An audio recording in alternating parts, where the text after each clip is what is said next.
फातिमा की रानी माँ, प्रभु यीशु की माँ, आसरा तू ही है माँ।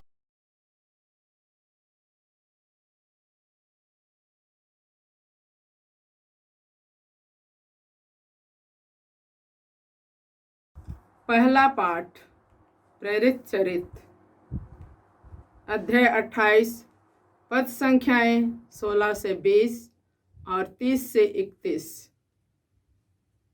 जब हम रोम पहुंचे तो पौलुस को यह अनुमति मिली कि वह पहरा देने वाले सैनिक के साथ जहां चाहे रह सकता है।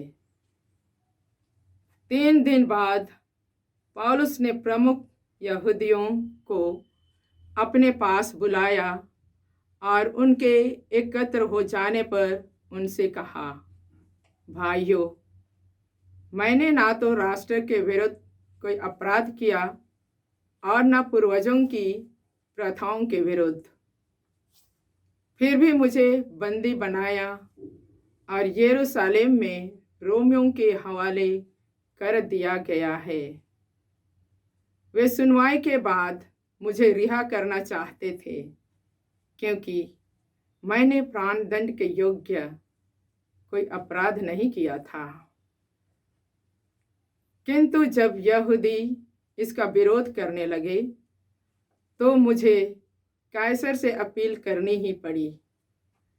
यद्यपि मुझे अपने राष्ट्र पर कोई अभियोग नहीं लगाना था, इसलिए मैंने आप लोगों से मिलने और बातें करने का निवेदन किया, क्योंकि इस्राएल की आशा के कारण मैं यह जंजीर पहना हूँ। पौलुस पूरे 2 वर्ष तक अपने किराए के मकान में रहा। वह सभी मिलने वालों का स्वागत करता था और आत्मविश्वास के साथ निर्विघ्न रूप से ईश्वर के राज्य का संदेश सुनाता और प्रभु यीशु मसीह के विषय में शिक्षा देता था। प्रभु की वाणी। ईश्वर को धन्यवाद। भजन अनुवाक्य। जो सच्चे हैं वे प्रभु के दर्शन करेंगे। जो सच्चे हैं वे प्रभु के दर्शन करेंगे। प्रभु अपने मंदिर में विराजमान है। प्रभु का सिंहासन स्वर्ग में है। वह संसार को देखता रहता है। उसकी आंखें मनुष्यों को परखती हैं। अनुवाक्य। जो सच्चे हैं वे प्रभु के दर्शन करेंगे। प्रभु धर्मी और विधर्मी दोनों की परीक्षा लेता है। वह कुकर्मियों से बैर करता है। प्रभु न्यायी है और न्याय उससे प्रिय है। जो सच्चे हैं वे प्रभु के दर्शन करेंगे। अनुवाक्य। जो सच्चे हैं वे प्रभु के दर्शन करेंगे। जय घोष। हल्लेलुया। प्रभु कहते हैं, मैं सत्य का आत्मा तुम्हारे पास भेजूंगा। वह तुम्हें पूर्ण सत्य तक ले जाएगा। हल्लेलुया।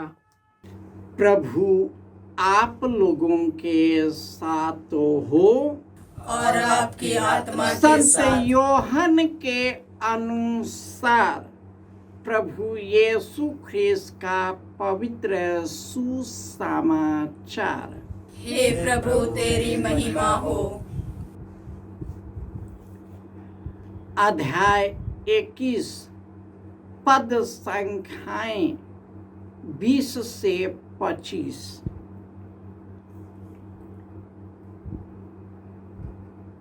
पेतुस ने मुड़कर उस शिष्य को पीछे पीछे आते देखा जिसे यीशु प्यार करते थे और जिसने ब्यारी के समय उसकी छाती पर झुककर पूछा था, प्रभु वह कौन है जो आपको पकड़वाएगा?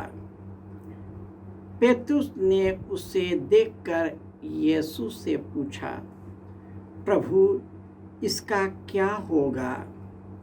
यीशु ने उसे उत्तर दिया, यदि मैं चाहूं कि वह मेरे आने तक रह जाए तो इससे तुम्हें क्या, तुम मेरा अनुसरण करो। यही कारण है कि भाइयों में यह अफवाह फैल गई कि वह शिष्य नहीं मरेगा, परंतु यीशु ने यह नहीं कहा कि वह यह नहीं मरेगा, बल्कि यह कि यदि मैं चाहूं कि यह मेरे आने तक रह जाए तो इससे तुम्हें क्या। यह वही शिष्य है जो इन बातों का साक्ष्य देता है जिसने यह लिखा है। हम जानते हैं कि उसका साक्ष्य सत्य है। यीशु ने और भी बहुत से कार्य किए हैं। यदि एक एक करके उनका वर्णन किया जाता तो मैं समझता हूँ कि जो पुस्तकें लिखी जाती वे संसार भर में भी नहीं समा पाती। यह प्रभु का सुसमाचार है। हे क्रिस्त तेरी स्तुति हो। ख्रिस्त में प्यारे भाइयों और बहनों, प्रभु अपने स्वर्ग के मंदिर में विराजमान है। प्रभु का सिंहासन स्वर्ग में है। वह संसार को देखता है और उसकी आंखें मनुष्य को परखती है।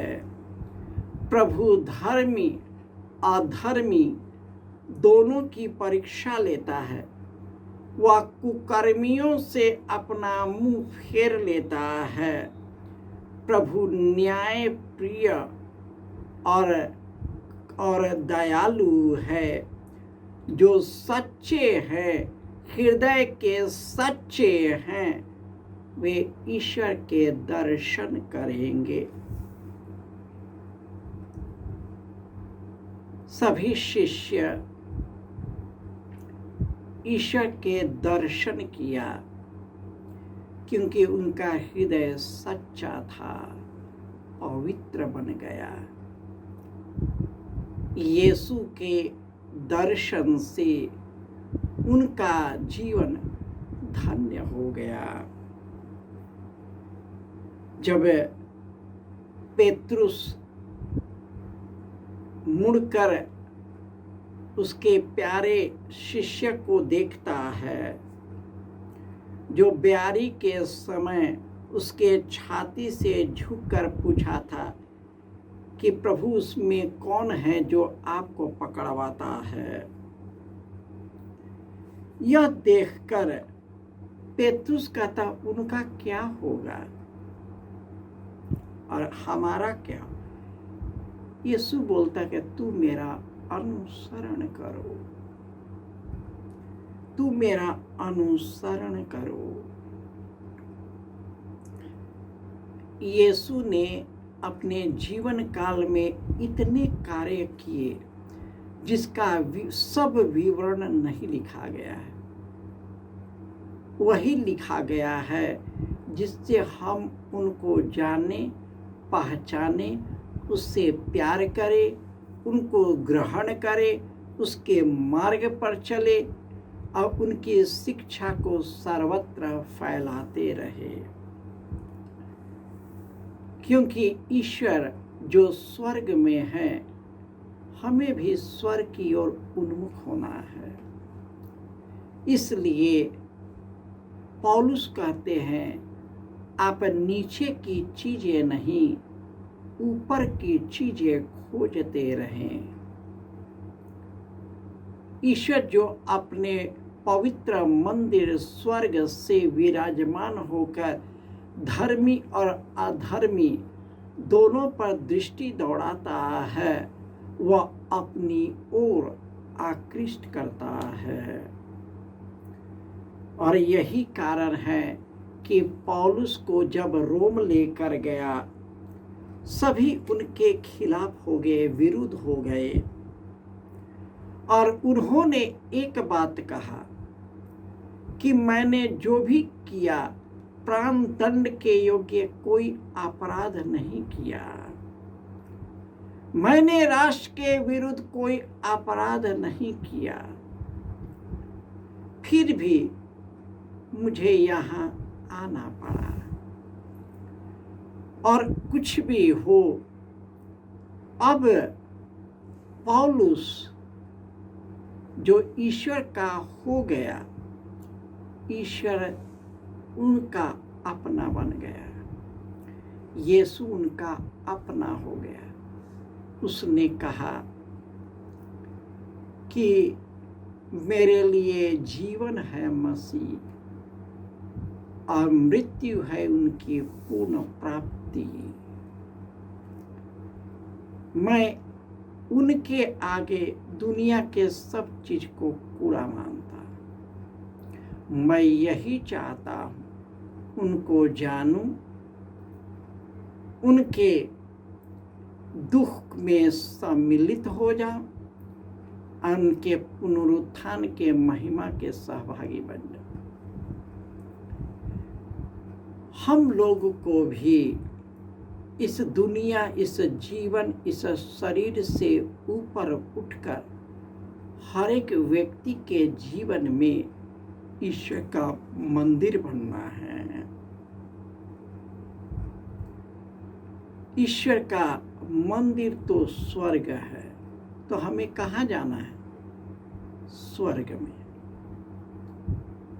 यह भंगुर संसार में तो हम मिट जाते हैं, परंतु प्रभु उसी मिटने वाले जो पाप का जो शैतान है उसको तो परास्त कर दिया है, और जो कोई उसमें विश्वास करते हुए मर जाता है, ईश्वर उसे अपने पुनरुत्थान के सामर्थ्य के द्वारा यीशु के साथ पुनर्जीवित करता है।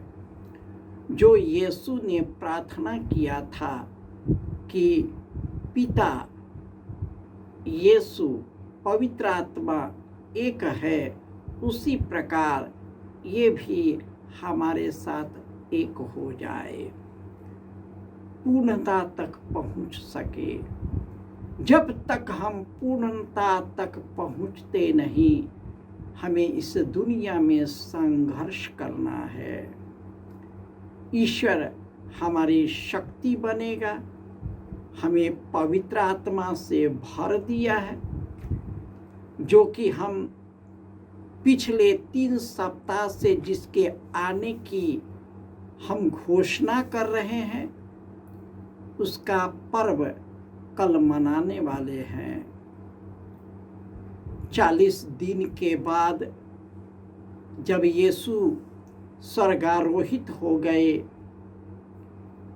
50वां दिन उसने अपने सहायक पवित्र आत्मा को भेजकर अपने सभी रहस्य को प्रकट कर दिया।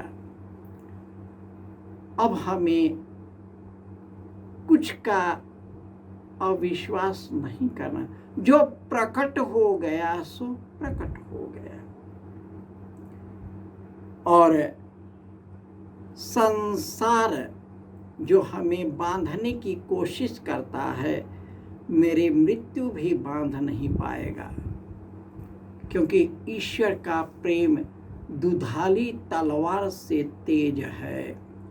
उनका वचन जो हमारे अंदर में घर कर गया, वह हमें मृत्यु से ऊपर ले जाकर अनंत जीवन की ओर आगे करता है, क्योंकि यीशु हमें प्यार करता है और वह प्यार हम पर प्रकट कर दिया है।